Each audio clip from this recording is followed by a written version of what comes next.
In my video yesterday about Manticores, I mentioned that for some factions, it's a way to bring monsters when you don't really have access to monsters, but, you know, this is what I would consider an Empire monster build. A lot of people don't think such a thing is even possible, but I wanted to make this video specifically to highlight this guy who makes it all possible. The Amber Wizard on a Gryphon specifically, so you get another terror-causing high-charge monster. He is pretty squishy for the amount you pay for him. He's not super expensive, but he is decently expensive.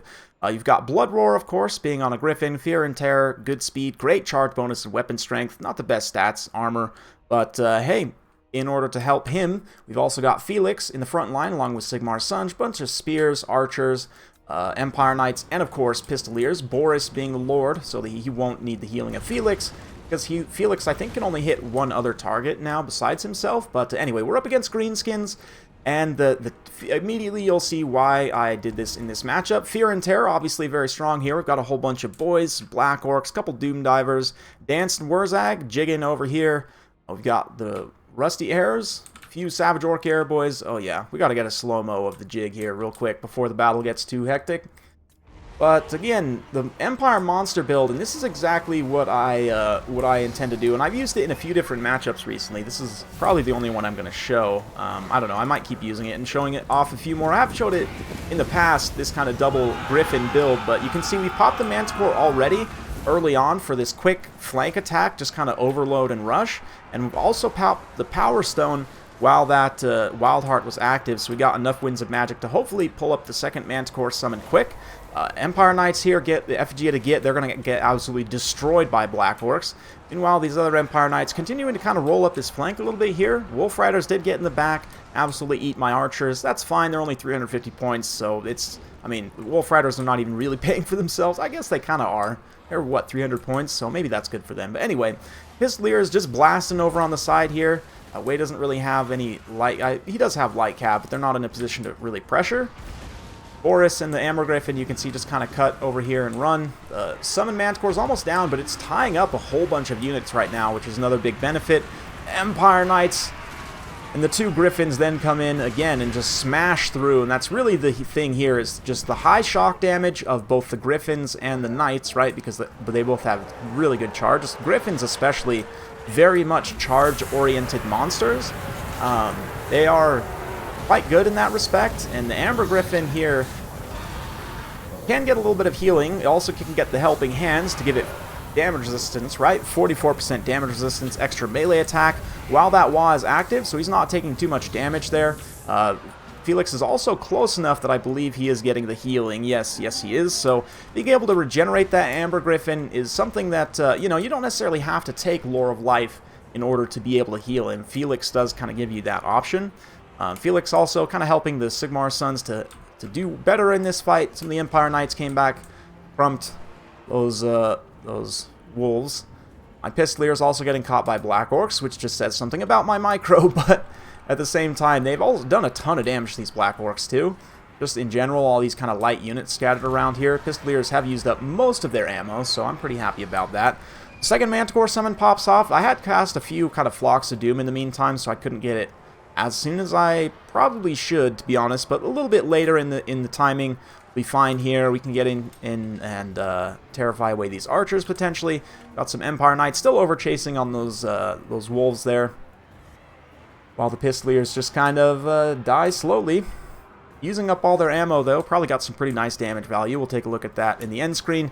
The Amber Gryphon does start to take quite a bit of damage here, but he's already done his job of summoning two Manticores and getting a bunch of damage and terror routes himself. Not to mention he's been helping Boris the whole time, as you may have seen, just make Wurzag's day absolutely terrible.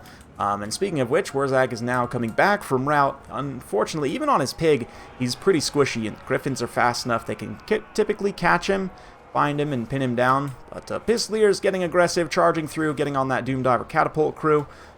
We're going to at least hold them in place and hopefully prevent them from firing while this Amber Wizard continues to fight. We kind of pull down in here next to where Felix is fighting, hoping to get a little bit of healing, but he is also fighting Black Orcs, who just have a ton of weapon damage in general, so he'll take quite a bit of damage there with the damage spike of Wa also.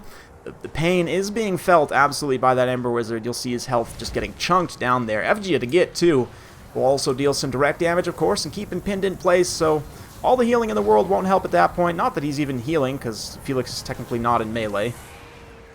But anyway, that's fine. Vindictive Glare, or sorry, the, what is it, Gaze of Mork there from Wurzag finishes him off. But again, he's done his job, and likely when you take this Amber Wizard on a Gryphon, he is likely to die, but as long as you can get both the Manticore summons off and use them effectively, maybe you get a couple good charges with him in on some high-value units, maybe a couple Terror routes, it doesn't take a lot for him to pay for himself, right? So it's really a unit choice that you don't see very often, but I think is a really nice one to bring kind of as a surprise pick for the Empire, given, you know, the power of Gryphons, especially if you're able to bring 2 of them.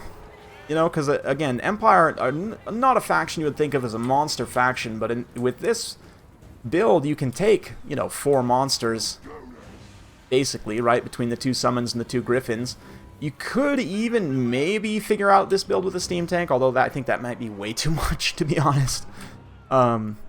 Yeah, but it's definitely fun. I found pretty good success against the lower leadership factions like Beastmen, Norska,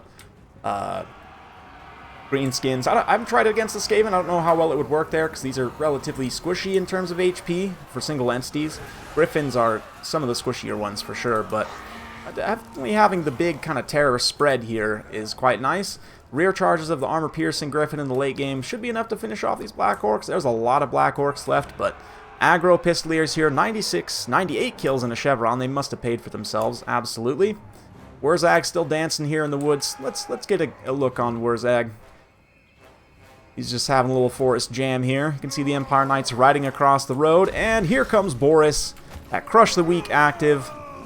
Boris does have Blood Roar now. At one point he did not, but he just straight up shatters Wurzag there. I'm going to go ahead and pull away from those Black Orcs, because I don't need any of that nonsense. We do even still have some archers coming back too, funny enough. Somehow. Felix also still quite healthy, so although there are plenty of Black Orcs, I should be able to cycle charge them out in the late game, which is now. And likewise, the Empire Knights also coming in to clean up various light units for the Greenskins, whether that be the Savage Orc Air Boys, Rusty Arrows. We're able to rout off a whole bunch here. It's one unit of Black Orcs, quite healthy, and has managed to get its value in terms of damage, mostly just mulching through Empire Knights, but did kill some Spearmen as well, who had some Chevrons, so yeah, 1700 damage value from Black Orcs. Quite impressive. They are a very strong unit, of course. And in a build like this, they had a lot to fight, and not a lot that would directly threaten them, but in the late game, Black Orcs, even though they are immune to psychology, still don't have the best leadership, and a big shock terror route, or not terror route, but a big shock like this, of course, with Crush the Weak and the other effects that Boris has, just stacks things in his favor, and he's able to pull out the win there. So very well played away, super fun one, and yeah, Pistoliers, man. You guys can see why I'm such a fan. You use all the ammo on these guys. They didn't even misuse them in melee a little bit, and they still absolutely paid for themselves, no question. One of them even doubling on value, 102 kills. Excellent. Probably one of the better Pistolier uses I've had recently, personally. Empire Knights, one of them did fantastic. The other one both got crumped by Black Orcs, but that's fine. Sigmar's Sons, they mostly here to just tank. Same with these Spearmen with shields. Archers are just sort of here as well, but I wanted to pull your attention to the Amber Gryphon. 948, and I'll show you his kit after this, how much he costs. But with the Manticore summons plus his damage value, he absolutely paid for himself. Felix, again, a little bit of extra healing and damage resistance and support. Of course, helping to hold leadership and the balance of power, hard to quantify as well. Same thing for Boris, too.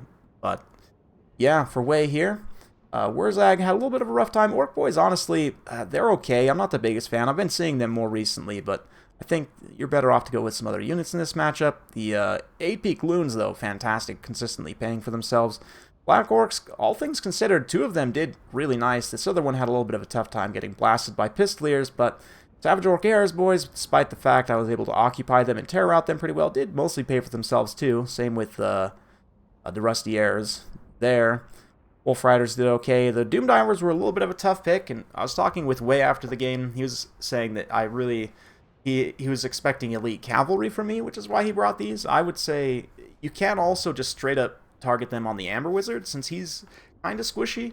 I mean, the armor-piercing, they do armor-piercing damage, right, which is neither here nor there. It doesn't really matter too much against him. Just the fact he doesn't have a whole lot of HP, these guys can consistently hit him, even while he's in the air. just with that kind of homing attack. I would say just keeping these two locked on him would have been pretty good value, preventing those Manticore summons and the extra terror. Let's go ahead and quickly just finish up talking about the Amber Wizard here up on a Gryphon. So what do you get for it? Well, it's 1050 for Gryphon itself, and him on the Gryphon raw is 1300, which in and of itself, when you think about it, is not the worst. I mean, you compare this to something like, I don't know, character on a Brood Horror. I mean, you don't have the poison, right? But the speed is there. You are flying. Not a lot of HP, though, at all. Less than 4,000 HP makes this one of the squishiest monsters in the game. That's why it's so risky to use, especially if you actually bring him with spells, which I certainly would. I mean, you can opt to bring a second spellcaster in like a very minimalist kit with him, but in my opinion, I mean, even if you just bring Manticore summons in the Power Stone to try and get a second one, and something like a Jade Wizard, this could also potentially work, but he's just so squishy that I don't know if you're really going to get amazing value from this. Felix at least has the damage resistance and kind of trickle heal as well, so relatively cheap. I mean, the Jade Wizard in all actuality might be cheaper, but yeah, it's something you certainly can do. A little bit risky, but it can be fun. I would also say Wild Heart plus Block of Doom allows you to get a little bit more extra damage value as after you get those Manticore summons out. Just continue to try and contribute, especially if he gets really beat up and it's just kind of hanging around in the air with low leadership.